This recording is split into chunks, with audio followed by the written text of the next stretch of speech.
Леди Баг и Суперкот. Французский мультсериал для детей и подростков до 50 лет. Сериал о противостоянии добра и зла. Достаточно стандартная тема для супергеройского жанра. Но шоу захватило сердца зрителя не грандиозными победами героев над злодеями. Это могло бы понравиться только самой молодой аудитории. Глубина проработки мира и глубина персонажа – это то, что не оставляет равнодушным даже взрослых зрителей. Жанр видеоайсберг подразумевает набор самых интересных фактов, теорий и особых событий любой тематики, любого фандома, фильма и так далее. Вершина огромного льда – это факты нейтральные, или широко известные, или просто те, до которых можно додуматься, но при этом неинтересными они от этого не станут. Как раз таки самое интересное находится все глубже, а именно бездна или основание. Углубляясь глубже в мир Миракулуса, мы будем узнавать о самых жутких, необычных, невообразимых и даже пугающих вещей касаемо нашего любимого мультсериала. Так что, дисклеймер.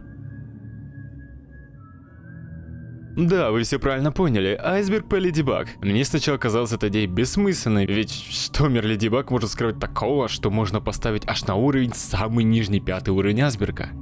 Именно поэтому мне пришлось ввести еще и 6-й уровень. Надеюсь, вам понравится такой необычный формат видео, но мы начинаем. И стартуем с поверхности, 1-й уровень. Верхушка айсберга, которая многим известна или просто достаточно приземленная для понимания. Тут я с вами поделюсь интересными фактами событий мира Miraculous Леди Баг, о которых вы могли даже и не знать. Другая Леди Баг. Как многим известно, концепт героини Леди Баг переделывался и обдумывался годами. Сравнив первый и итоговый вариант персонажа Маринет, вы найдете наименьшее количество сходств между ними. Достаточно интересно через призму истории смотреть, какие идеи были у авторов этой вселенной на первых стадиях задумки и даже первых попытках реализации на экране. И вам не придется искать кусочки этой информации по всему интернету. На моем канале уже есть видео о самой первой и не вышедшей версии Леди Баг. Обязательно зацените, если не видели. Леди Баг Вики. У Леди Баг и всей вселенной Miraculous есть годная Википедия. Каждая страница подробно рассказывает о персонаже или любом эпизоде проекта. На сайте нет каких-то теорий или лживых сливов 6-го сезона, только факты и полезная информация.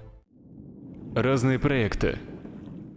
Леди Баг имеет в своем арсенале не только мультсериал и полнометражный фильм, а также еще ТВ-мини-шоу по типу Секреты, Чиби-сериал и немалое количество официальных игр и коллабов с другими проектами на разных платформах. Не каждый такой проект имеет высокое качество реализации, точнее меньшинство, но вселенная контента Miraculous большая и расширяется каждый день.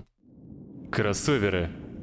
Идея взаимодействия Леди Баг и других героев других шоу на одном экране достаточно давняя, с кем только не хотели реализовать. Но на данный момент ни одна идея не увидела свет. Будь это кроссовер с Госфорсами или другими проектами Zachtoon, все такие кроссоверы отменены или заморожены. Мерч пива.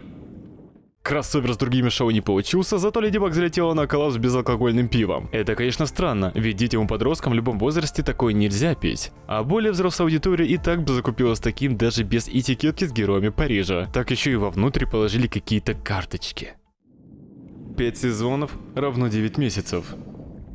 Может, не каждый это понял, но события всех 5 сезонов, выходивших около 7 лет, это всего лишь один пройденный учебный год Маринет и Адриана, то есть всего 9 месяцев. Поэтому мы всего лишь один раз видели дни рождения героев, один раз Рождество и любой другой праздник внутри сериала. Мир Квами. Во вселенной Miraculous существует некий карманный мир внутри шкатулки, куда могут попасть только Квами и предметы, которые они туда затащили. Это мир не просто чилзона. Там находятся все деактивированные Квами и те, которые могут туда попасть более естественным путем через шкатулку. Также этот мир позволяет Квами синхронизировать свои силы и, как это было показано в одной из серий, попробовать связаться с другим потерянным Квами в неизвестном местоположении. Miraculous мультивселенная. В последнем крупном эпизоде нам подтвердили существование мультивселенной в привычной для нас понимании. И мы знаем о некоторых существующих вселенных. Помимо двух центральных в спешле, это вселенная, где Али и Зои основные герои, не вышедшая Леди Баг PV, манга-версия и другие. Наверное, туда могут войти и вселенная Чиби и других проектов Miraculous. Так что все это канон и часть общей мультивселенной. Любовный квадрат канон. Все сказано названием. Любовный квадрат Адриана, Маринет, Леди Баг и Суперкота не изменяем. Даже когда происходили изменения в любовных интересах, квадрат оставался квадратом, только менялась любовная траектория. Под водой. Уровень 2. А теперь к более неочевидному. То, что чуть чаще скрывается от глаз обычных зрителей сериала. Смерти персонажей. Звучит так, как оно есть. Несмотря на легкость мультсериала и ориентированность на юную аудиторию, Леди Баг является одним из очень немногих шоу с таким возрастным рейтингом, где показывали смерти персонажей, а точнее даже людей. Пусть это сделано все в очень легкой и не шокирующей форме, но факт остается фактом. Нуар-шоу. Для многих скрыт от глаз, а для некоторых нет. В любом случае я это исправлю и не забуду упомянуть про телеграм-канал Нуар Шоу. Именно здесь вы сможете ожидать самые новые серии в день их премьеры, все самые свежие и горячие новости, а также просто интересный контент по Miraculous Ladybug. Кто знает, а может и Нуар Шоу по ссылке в описании хранит в себе подводные секреты. Аккуматизация Маринет. Мы знаем, что компенсация Маринет — это стопроцентная победа зла. И в шоу уже не раз мы были на волоске увидеть это. Были уже случаи, когда Маринет подавалась полностью влиянию зла, и лишь случайные события обрывали провал героев. Интересность заключается в том, что по предварительным данным это рано или поздно произойдет. А компенсация Маринет случится, и это будет шокирующе. Официальная манга. У Леди Баг есть официальный комикс. Адаптация мультсериала от японского издательства Kodansha. Сюжеты чаще всего пересекают уже знакомые нам эпизоды сериала на манер манги. Имеется даже русская версия. Гагатор. Отмененный эпизод, который был анонсирован и должен был выйти во втором сезоне. Интересность эпизода заключается в камео реальных личностей, а именно Дани Буна. Но в итоге его отменили и заменили на Психомедиана, который обзавелся уже вымышленным Гарри Клоуном. Хэллоуинский спецэпизод. Также отмененный спешл. Был анонсирован еще в 2017 году, даже имел концепты, но в итоге о нем забыли и больше не упоминали. Причины этого неизвестны.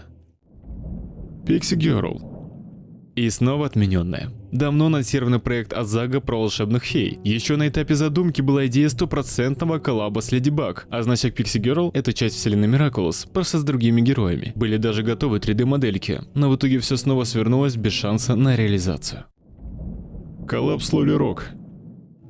И да, как вы поняли, снова отмененная. На этот раз коллаборация с существующим французским анимационным мультсериалом, созданный студиями Marathon Media и Zodiac Kids. Особенность этого проекта в коллабе с Леди Баг был бы измененный визуал. Лоли Рок — это 2D анимационный мультсериал, и Леди Баг должна была бы присоединиться и в их вселенную в интересном 2D образе. Но в итоге это было также отменено. Банкротство DQ. Стало не так давно известно о банкротстве анимационной индийской студии DQ Entertainment в период коронавируса. Студия занималась анимацией и основным визуалом со 2 по 4 сезон сериала. Сказать, что это трагедия для Miraculous, это сказать нет. Очень многие говорили о халтурности и некачественной картинке от этой студии. На фоне тех времен Самга DQ выглядел очень плохо. Походу Зак не особо ему платил за работу. Гача Леди Баг.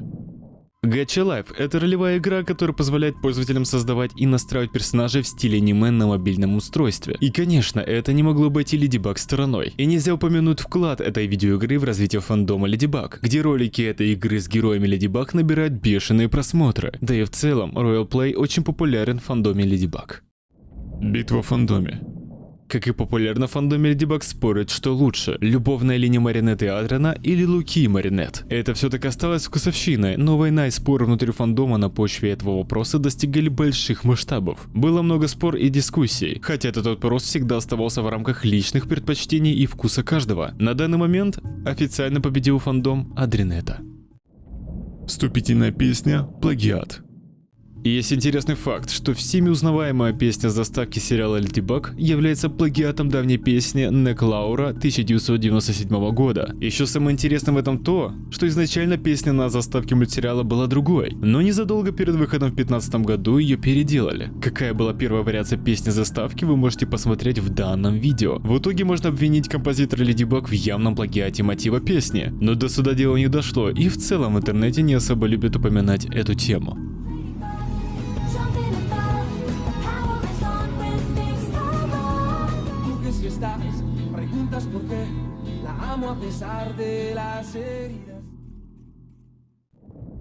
Основание. Уровень 3. Мы погружаемся глубже, и уже на этом уровне вас будут встречать не особо радужные теории и факты, споры, скандалы, болезни и еще чего похуже. А вы все еще здесь? Ну смотрите, значит мы продолжаем. Ошибки анимации. Начнем немного забавного и в то же время пугающего. Ошибки в анимации не такое уж и редкое явление. Однако студия старается их минимизировать и свести к нулю для полноценного погружения в историю шоу. Но вот Леди Баг славится этими косяками даже в большом количестве. В некоторых случаях это выглядит уж слишком жутко. Квами старшей вселенной. Это является фактом. Квами старшей вселенной, и здесь возникает вопрос, в какой форме они существовали до появления вселенной и чем занимались? Возможен ли тот факт, что они были свидетелем того, что человеческий мозг не сможет никогда даже приблизительно понять? Очень большая тема для больших дискуссий. Травма Хлои в детстве. Затронем Хлою и ее поведение. Редко бывает, когда человек себя отвратительно ведет в обществе просто так, и вряд ли Хлоя является исключением. Нам уже намекали, что основа такого поведения Хлои берется с ее детства. Это пренебрежение внимания матери и отца, но есть подозрение, что проблемы могут быть куда еще глубже и драматичнее. Искупление Хлои. Сюжетная линия с искуплением от эгоизма и становлением на путь добра Хлои в третьем сезоне была отличной идеей авторов, потому что Хлоя стала раскрываться с другой и хорошей стороны. Однако сценаристы решили, что так дело не пойдет, и притянуто за уши уничтожили эту арку персонажа, превратив ее обратно в тошнотворного и явно негативного персонажа Мира Мираculous. И это стало большим шоком и разочарованием для фандома. Но почему все так произошло? Томас Астрюк. Твиттер и хейт с Джереми.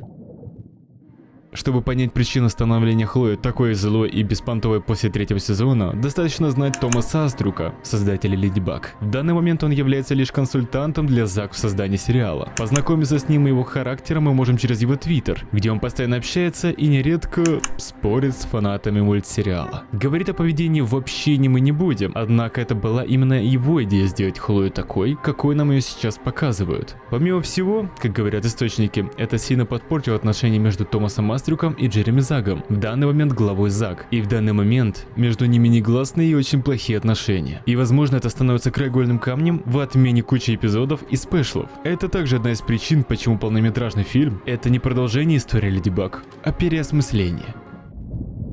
Лайффильм 2020.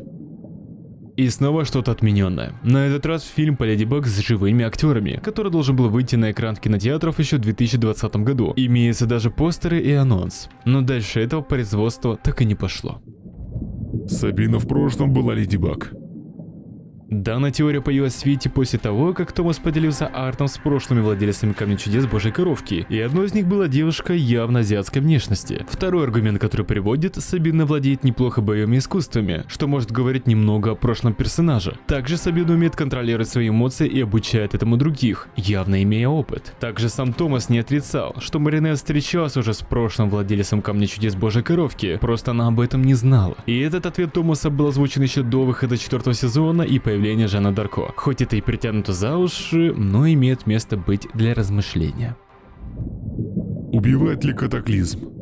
Вопрос для дискуссии возник. Возможно ли то, что катаклизм не может уничтожить живого человека? Ведь мы не видели ни разу это наяву. Единственный околоподобный случай был с Габриэлем. Да, он медленно и верно шел на упокоение, но при этом не было моментального разрушения в пепел человека, как это было показано, допустим, с иллюзией суперкота. Момент с Габриэлем не точно нам понятен по причине Камня Чудес быка и других защитных свойств, которые мог иметь монарх.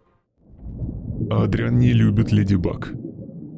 Адриан любит Леди Баг из-за проклятия кота Нуара. Есть такое предположение, что создание альтер-эго Адриана в виде суперкота, являющийся прямым влиянием кольца черного кота, создает некое особое изменение внутри блондина, которое начинает тянуться к Леди Баг автоматически, как бы околдовываясь. Точно такой же эффект произошло и в прошлом между Жанной Дарко и мемным Грималкином. И только повзрослев, чувства настоящего Адриана к Маринет разрушили ненастоящие к Леди Баг. Отбеливание персонажей. Настало время серии из скандальных моментов вокруг Мира Miraculous. Первое на очереди так называемое отбеливание персонажей, а точнее отбеливание цвета кожи. Можно заметить, что персонаж типа Али изменяет свой оттенок кожи при перевоплощении в героиню Рене Руш. И данный неприятный факт вызывает горы недогодований на Западе, ведь там такое чуть ли не смертельно запрещено. Авторы заявили, что это лишь ошибка художников по текстуркам. Данный инцидент также называют как расизм в Леди Баг. ЛГБТ.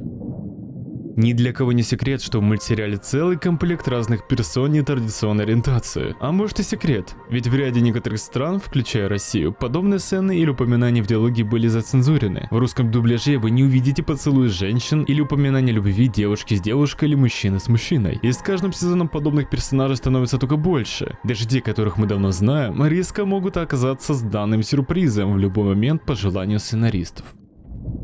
Издевательство.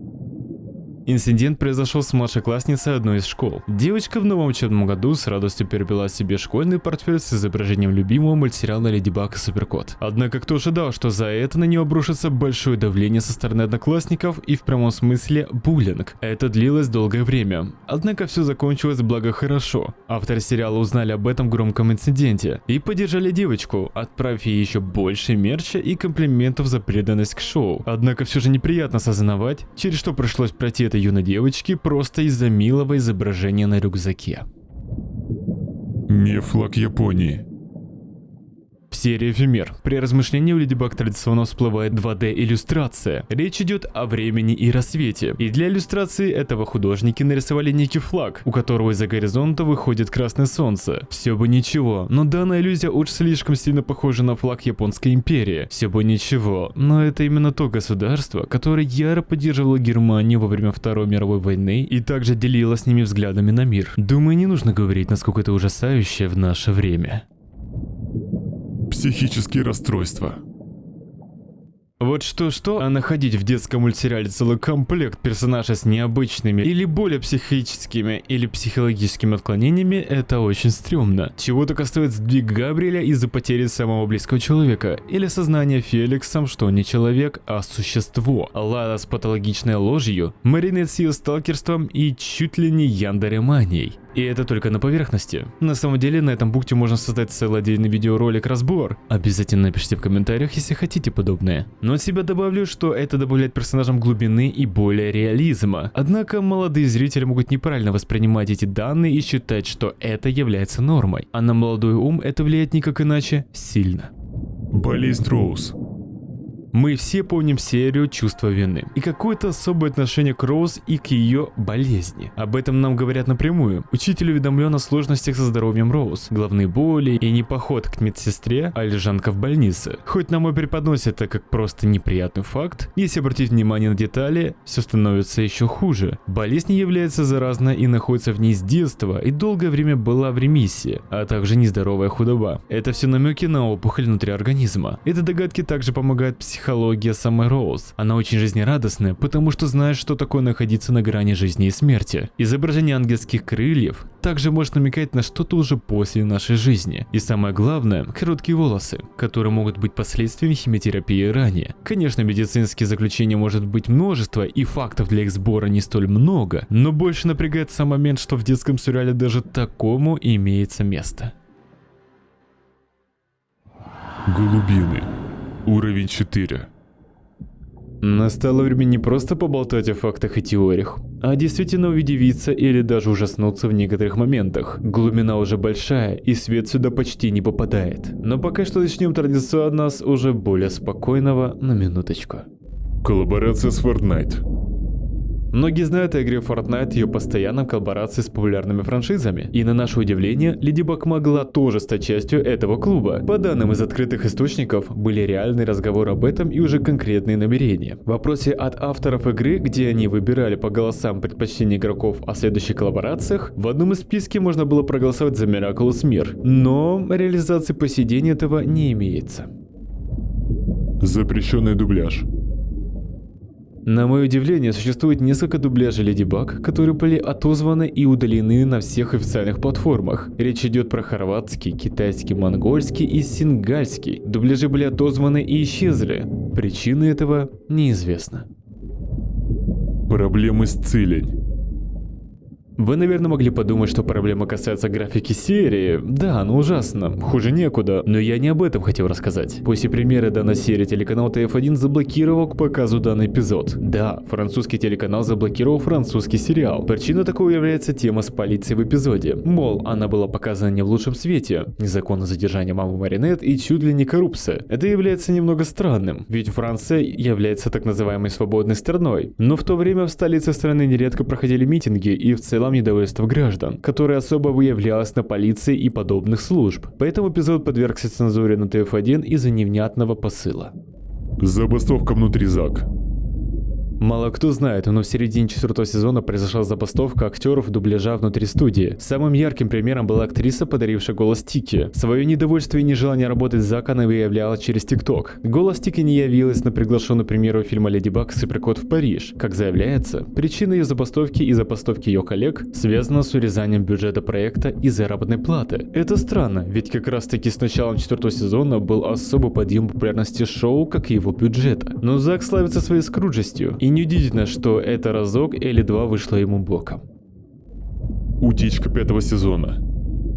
О халатности Зака и в целом его студии мы знаем не понаслышке. Чего стоит огромный слив Библии всего 5-го сезона с особыми деталями. Виновником этой утечки является Серх, родом из Турции. Еще с 2018 года имел доступ к материалам сериала и не один раз уже совершал сливы. Сливал несколько серий до их официальной премьеры – Фрозер и Сэндбой, а также финал 3-го сезона. Но огласка была мало из-за не столь большой популярности шоу в те года. Но Зак это не сильно интересовало. По данным один из сотрудников студии сказал касаемо утечки: «Мы ничего не можем поделать». Мамы Лайлы. Этот факт в целом уже напрягает своим существованием. У одной девочки имеется аж 3 матери, известных нам на данный момент. Сколько их еще за кадром. А также тот факт, что ни одна из этих мам не знает о существовании другой. Каким образом Лайла доказывала, что она является родной дочерью абсолютно незнакомому человеку, и что делал с родными детьми этой матери? Наверняка у нее тогда должны быть сестры и братья. А как мы знаем из ее характера, она не потерпит любовь матери, в кавычках, к другому ребенку. Для нее подстроить несчастный случай – пустяковое дело. Ведь мы до сих пор не знаем, насколько далеко она готова зайти ради достижения своих целей. Амнезия.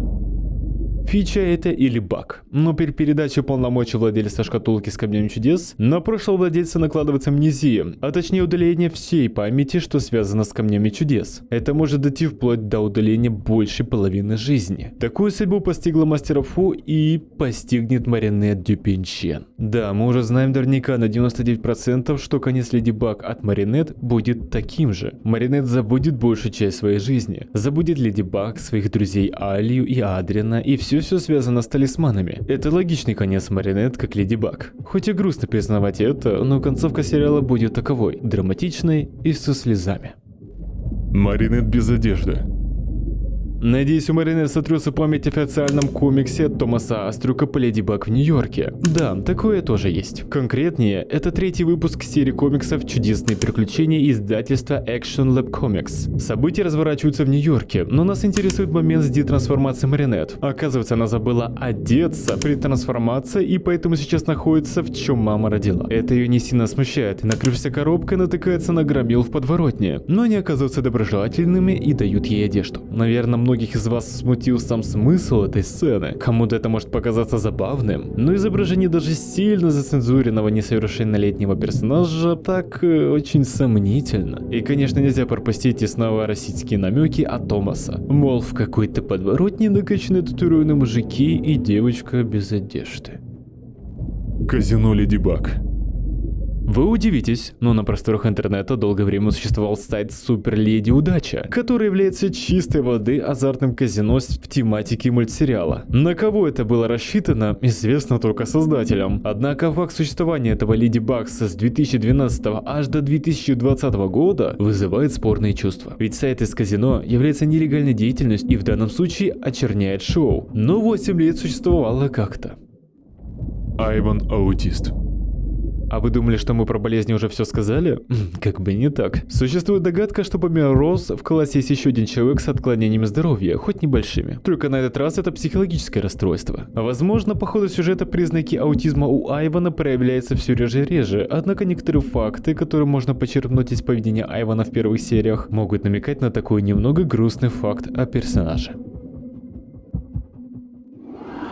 Темные глубины. Уровень 5. На этот раз мы слишком глубоко. Некоторые темы могут веять холодным дискомфортом, так что приготовьтесь слышать. Нереализованные Квами. Небольшой факт заключается в том, что исходя из старых концепт-артов и раскадровок, в шкатулке талисманов должны быть неизвестные нам Квами, а именно Квами Льва и Орла. В будущем Орел нашел свою интерпретацию в другой шкатулке, а Лев так и остался в тени. Нул. И снова Квами, который остался в тени, или точнее остались в тени. Упомянутый Квами — это отголосок информации из книги концепт-артов, выпущенной только в Корее. Корея — первая страна, транслирующая Леди Баг по ТВ, и поэтому у них был доступен в продаже эксклюзивный артбук. На нем мы могли видеть два похожих жутких Квами, чья расцветка напоминает инь и янь. Лица их не выражают эмоции, как у других Квами. И по всей натуре они не выглядят особо дружелюбно, и помимо прочего, еще и обладают самой мощной силой во вселенной Мираculous. От них в итоге решили отказаться, заменив их знакомым нам Гимми. Вселенная Белый Кот.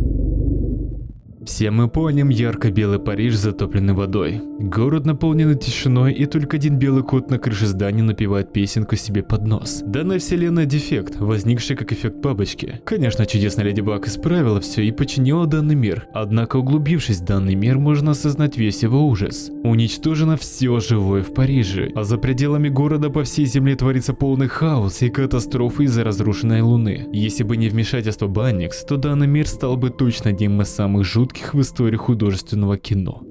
Смерть Леди Баг. В одной из своих видео я упоминал о старой вариации Леди Баг еще задолго до ее выпуска, где главную роль играет девочка из Парижа Мариетта. Однако это не наша Маринет. Это взрослый вариант нашей героини, как и взрослый сам комикс. Некультурные жесты на обложке, детектив, огнестрел и атмосфера триллера явно намекает на игры разума с маньяками. Хоть полноценная история Мариетты не увидела свет, мы знаем из описания, что комикс заканчивается на смерти главной героини Божьей коровки в этом практически нуарном мире. Концепт хоть и неофициальный, но созданный самим Томасом Мастрюком, а его видение для нас канон. Отец Кагами.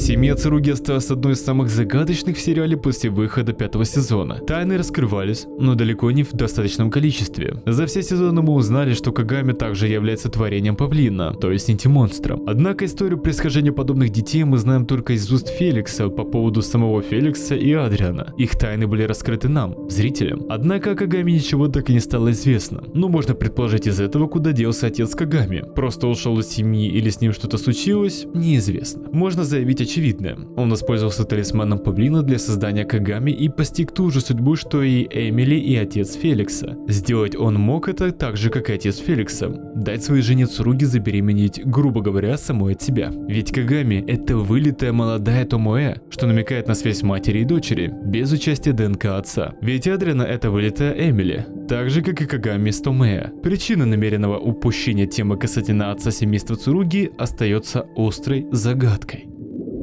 Тайное общество. Некое общество влиятельных людей Парижа. Исходя из этого описания, можно понять, что тут могут быть замешаны какие-то тайные дела влиятельных людей. Мы знаем, что в их число входят Агресте, Деваньели, Буржуа и Цуруги. Самое интересное, что на одном из собраний мероприятий все гости обязаны быть в масках. Можно сказать, что это дресс-код. Но здесь больше просачивается аналогия с известной группировкой влиятельных личностей из серии комиксов DC под названием Тайное общество сов, которые точно так же ходили в масках и имели большое влияние на город. Отсылки или намеки на нечто большее узнаем в будущем.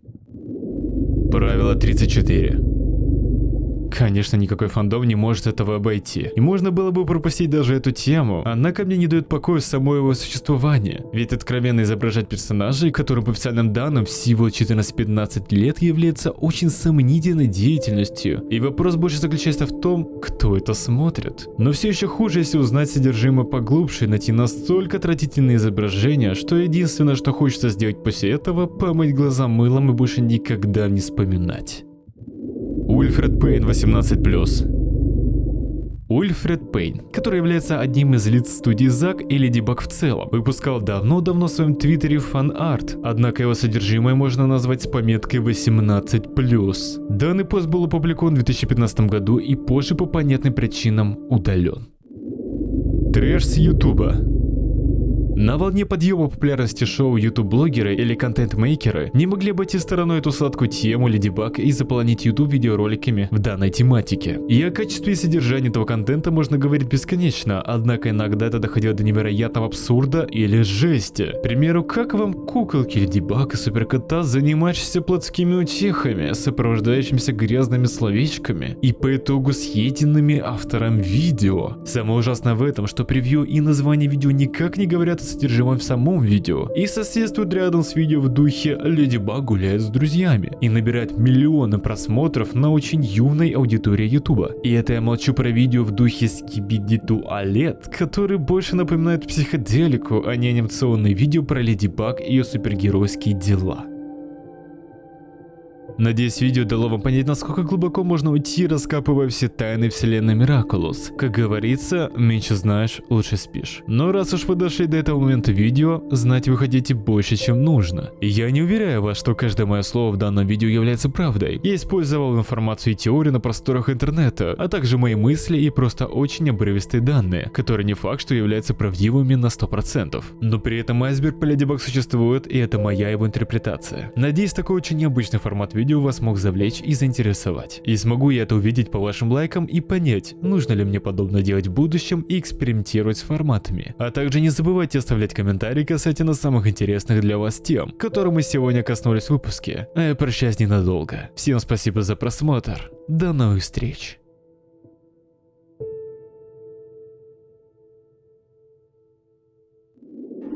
Морская тьма. Уровень X.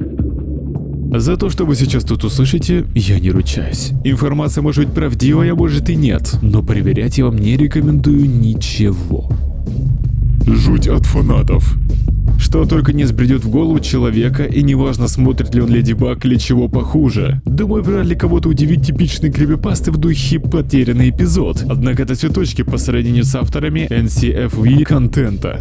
Если коротко без подробностей, то NCFF, что означает небезопасно, неподходящее для работ, используемые при переписке в интернете, содержащие гиперссылку с контентом, которые могут создать проблемы тому, кто будет смотреть в присутствии коллег или посторонних людей. Понятное дело, что тот контент не из серии «Ляху засветил». Ничего показывать я не имею права. Даже интернет блокирует все возможные ссылки на изображение этого характера. Какого характера? Ну, к примеру, комикс «Марионет в меню», где из обычной девочки готовят суп. Флэш-игры.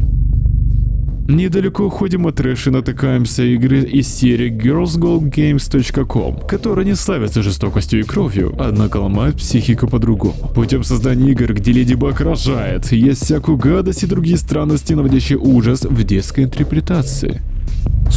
Фанатки. Подтверждения данной истории нет, однако некоторые якобы близкие к этому трагичному событию заявляют, что одна обычная девочка Положила после кибертравли в интернете. Причиной является ее признание, что ей очень нравится персонаж Лайлы. Видимо, многим данная позиция не понравилась. И на бедную девочку обрушился шквал критики, унижения и подобное, что в итоге сломало ее. Ну что, чудо вокруг? А ты просто оглянись.